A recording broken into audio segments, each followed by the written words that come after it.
Mas, undang penyanyi profesional, jangan undang dia. Nah, saya sharing ini untuk apa? Ketika kita bisa mengucap syukur menggunakan perspektif yang milik Allah, beda langsung. Waktu baru masuk, saya juga nggak boleh lari-lari keluar. Makobrimob 60 hektar. Kenapa saya nggak boleh lari keluar? Kalau napi lain boleh lari keluar, asal jangan keluar pagar gitu ya. Lari keluar boleh. Saya nggak boleh, karena di sana ada 4.000 keluarga. Jadi yang suka orang ngajak-ngajak foto tuh nggak bagus juga kalau ditahan di Makobrimob. Karena kalau kamu begitu keluar, orang pada ngajak foto kan. Nanti kalau begitu ngajak foto disiarkan keluar, hilang. Orang bilang Ahok mah nggak dikurung di dalam. Jadi saya nggak boleh keluar. Saya selama 20,5 bulan tidak pernah tahu namanya aspal di depan tuh kayak apa, saya nggak tahu. Saya lihat tembok, jemur di balik tembok, matahari 7:30 dia naik, saya nggak boleh keluar aja. Nah, kalau kita gunakan perspektif kita yang salah, itu langsung jatuh satu tingkat mengasihanin diri, langsung depresi. Tapi kalau kita melihat dengan kacamata Allah, kita tahu ini Allah izinkan yang terjadi sama hidup kita. Kita jadi melihat bahwa kesulitan masalah yang kita hadapi bukan untuk menjatuhkan kita, tapi buat apa? Mempromosikan kita. Aku lebih ngetop saya di penjara, betul nggak? Kalau mau pakai duit 2 triliun untuk kampanye satu Indonesia sampai ke pelosok-pelosok warung kopi kenal namanya Ahok, nggak dapat tuh 2 triliun. Seluruh dunia bisa kenal. Karena syok semua orang. Gubernur aktif seperti itu. Lalu apa lagi? Cuma segitu senangnya? Enggak. Saya suka ditanya juga dari polisi. Saya dipanggil abang. Kenapa? Ini kan pakai kira-kira ya. Abang tua ya bang. Kalau abang kita bisa mundurkan ini jamnya nih, hidup dunia ini kita mundurkan menjadi balik, abang dapat jadi gubernur lagi. Abang mau nggak? Jadi dia kayak Fadi Crosby gitu ya. Atau mau di sini? Saya bilang jujur, saya minta ditahan di Mako saja. Loh, kenapa? Saya bilang gini, kalau saya jadi gubernur lagi, saya hanya menguasai balai kota 5 tahun. Tetapi ketika saya ada di Makobrimob, saya terpaksa belajar untuk menguasai diri saya seumur hidup. Jadi bagi saya jauh lebih beruntung dikurung. Makanya saya bilang yang kurung saya tempo hari itu nyesel ya. Kalau tahu tambah sehat nyesel. Mereka berpikir kita akan depresi kan. Nah tentu Tuhan tolong kita juga harus berpikir, kita tahu perspektif. Mereka harapin saya benturin kepala ke tembok. Terus saya pikir kalau saya mati digotong keluar, pasti mereka bilang bukan mayat Ahok, bohong itu. Udah dikubur pun bukan kubur Ahok, Ahoknya di Hong Kong. Wah, udah mati digituin lagi keki loh. Lebih tidak sehat ya hal itu. Ngapain kita masih bodoh gitu mati? Nah, kita bisa sangat cepat move on asal kita tahu dari kacamata Tuhan. Ini seperti itu, saya mengambil putusan ya seperti itu. Saya contoh, ini saya kasih sharing lagi. Kenapa saya suka juga dalam tahanan seperti itu? Tidak ada retret terbaik yang kita orang Kristen bisa dapatkan selama 20,5 bulan penuh. Retret, baca firman Tuhan, baca 2 renungan, nulis, doa pagi siang malam. Jadi kalau memang ada jemaat yang kurang berdoa, memang mesti tahan juga 20,5 bulan. Pasti dia akan baca Alkitab dengan baik. Tentu jangan seperti itu gitu kan. Itu saya katakan, misal contoh gini, saya juga menulis buku itu, renungan sebelum saya baca firman Tuhan. Saya mengevaluasi diri saya. Selama saya jadi pejabat, apa yang kurang? Saya mau jadi pejabat, saya ambil contoh satu hal itu, yang penting loh. Saya mau jadi pejabat karena saya punya belas kasihan. Melihat orang miskin, orang membutuhkan, saya punya belas kasihan. Dan saya juga ya murah hati lah. Orang mau duit, mau apa, bukan duit gua, kasih aja. Kalau duit gua agak susah nih. Gitu. Kalau ada duit kita mau kasih. Kalau duit pemerintah kita kasih. Urusan kita bantu. Saya punya belas kasihan, saya punya kemurahan, tetapi saya tidak punya kerendahan hati. Ketika orang mulai ngeyel depan saya dia berpikir, wah ini gubernur kurang ajar loh. Ya gue urusin pagi-pagi masih ngeyel lagi. Udah deh, kita betul merasa kita bukan hamba lebih tinggi, nggak ada lagi kelemah lembutan. Aku semprot deh itu. Masih ngeyel lagi, aku udah pindah, aku udah kabur aja, udah kesel, nggak ada kesabaran. Nah ini saya temukan renungan seperti itu.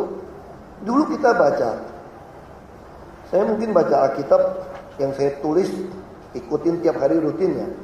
Saya rutin tambah putus 25 kali gitu. 25 tahun. Jadi satu Alkitab 5 tahun saya ganti. Saya nggak keluar itu firman ini. Tapi ketika saya di dalam tahanan, firman-firman khusus seperti itu keluar. Misalnya kita baca di Kolose 3, ayat 15, ada 12 menarik. Kita dipanggil khusus, kita tuh dikuduskan dan dikasihi oleh Tuhan. Hendaklah kita mengenakan belas kasihan, kemurahan, kerendahan hati, kelemah lembutan, dan kesabaran. Saya nggak punya. Baik, saya bersyukur Tuhan memasukkan saya supaya saya belajar banyak hal untuk memutuskan banyak hal yang berat.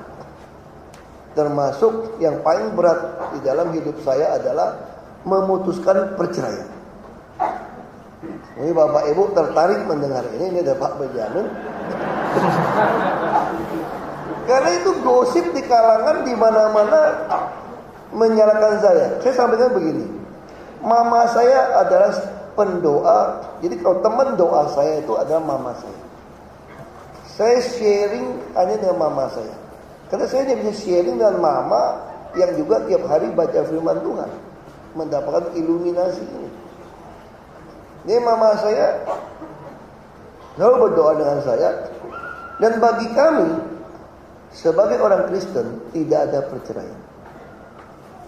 Kalau cuma bilang nggak cocok, kamu di cloning jadi beda jenis kelamin, langsung sehari cerai. Lebih nggak cocok. Kalau kita kawin sama kita sendiri, lebih nggak cocok.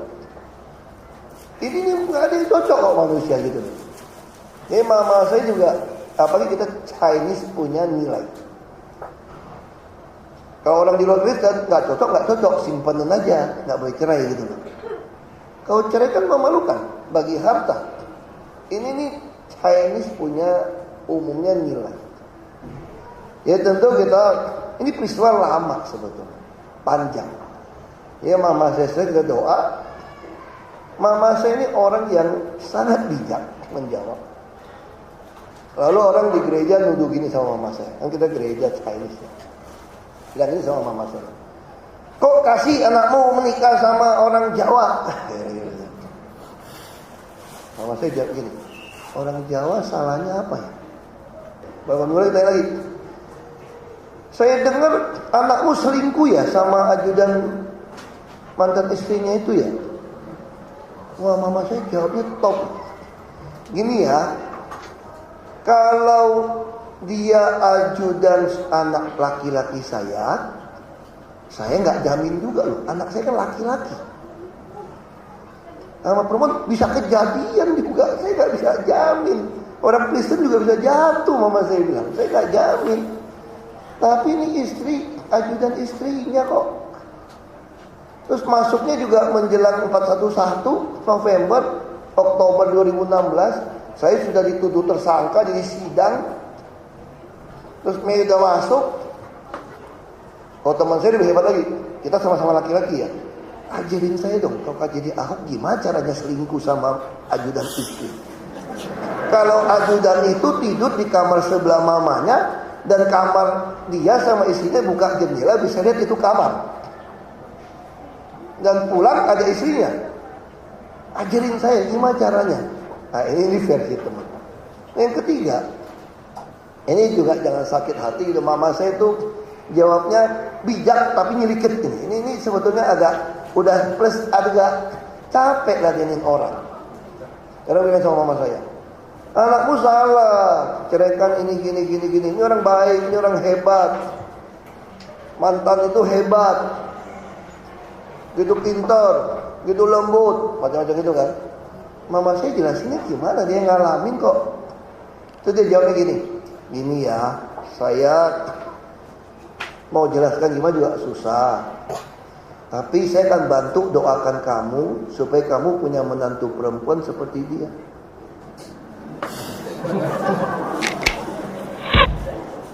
Sejak itu nggak ada lagi tuh yang nyerang mama saya itu. Wah, mama saya langsung bilang sama tante saya semua, jadi kalau ada yang berdebat sama kamu, gak usah buang energi, kamu jawab kayak gitu. Nah tentu saya ikutin. Ada pendeta yang mengkritik saya menggunakan Matius 5 ayat 32. Saya share ini kenapa? Di dalam penderitaan saya itu kenapa? Firman Tuhan inilah tuntunan kita. Kalau tanpa firman Tuhan, nuntun kita lewat. Jadi buku saya itu yang mengedit itu adalah tim psikologi positif. Jadi ketika mereka melihat baca tulisan saya, tulisan tangan, isinya, mereka mengatakan titik nadir saya terendah adalah memutuskan perceraian. Ketika saya putuskan perceraian seperti itu, saya nggak mau cerai.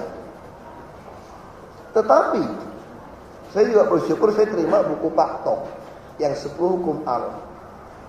Pak Tong menulis dari situ, kenapa Allah mengatakan tidak boleh ada Allah lain selain Dia. Bukan Dia sebagai cemburu. Dan Pak Tong bilang, laki-laki diciptakan menurut gambar rupa Allah. Ada nggak suami yang mau istrinya punya teman laki-laki lain? Ini kira-kira seperti itu. Dan saya hanya dikasih 2 opsi. Cerai atau menerima ada laki-laki lain. Ini ada depan Pak Benjamin. Pak Tong agak marah saya putuskan cerai. Pak Tong kirim Pak Benjamin rekam di HP 9 menit kira-kira, saya masih ingat. Minta tidak boleh cerai. Lalu saya bilang Pak Benjamin, Pak, kita di dalam sini tuh ada rekaman, tapi jangan dikeluarin ya. Kirim ke Pak Benjamin, ngomong ke Pak Tong, dengerin 4 jam lebih rekaman selama di Mako. Bagaimana dialog selama ini. Lalu Pak Benjamin balik, lesser evil, necessary evil. Itu jawaban Pak Benjamin. Perceraian adalah suatu kejahatan, terutama kepada anak-anak. Satu kejahatan. Tetapi membiarkan anak-anak melihat kelakuan yang salah dalam hukum Allah, itu juga kejahatan. Jadi ketika melakukan kejahatan untuk mengurangi kejahatan. Sama seperti saya bayangkan bagaimana sekutu penilai Kristen menjatuhkan bom atom di Hiroshima Nagasaki, membunuh orang begitu banyak. Karena kalau tidak dijatuhkan bom itu, si kaisar nggak mau berhenti perang. Nah, kita mesti memutuskan itu. Saya tahu saya harus belajar baca di dalam firman Tuhan. Itu seperti Abraham ketika menikah dengan keturah, semua hartanya diserahkan kepada Ishak. Maka saya mulai mengerti, dapat iluminasi, semua harta saya harus serahkan kepada anak-anak. Tapi inilah yang membuat pihak sana salah paham. Jadi gubernur gak berani cerai, dia pikir takut bagi harta, harta juga gak mau. Saya hanya mau keluarga saya utuh. Nah, ketika saya membaca iluminasi, bukan menggunakan Matius 5:32, tidak boleh bercerai kecuali berzina. Oh, saya nggak pernah dapat iluminasi dari ayat itu. Di dalam pergumulan saya, yang saya dapat justru adalah ayat yang berbeda. Ketika saya membaca kapal Paulus tenggelam, saya tahu bahtera saya tenggelam, itu masih biasa. Ketika saya membaca Ibrani 3:4, seandainya Anda mendengar firman Tuhan hari ini, jangan keraskan hatimu. Saya ngomong sama mantan saya, jangan terjadi pertobatan Esau yang cabul, saya bilang. Ya dia bilang sama temannya, Ahok payah.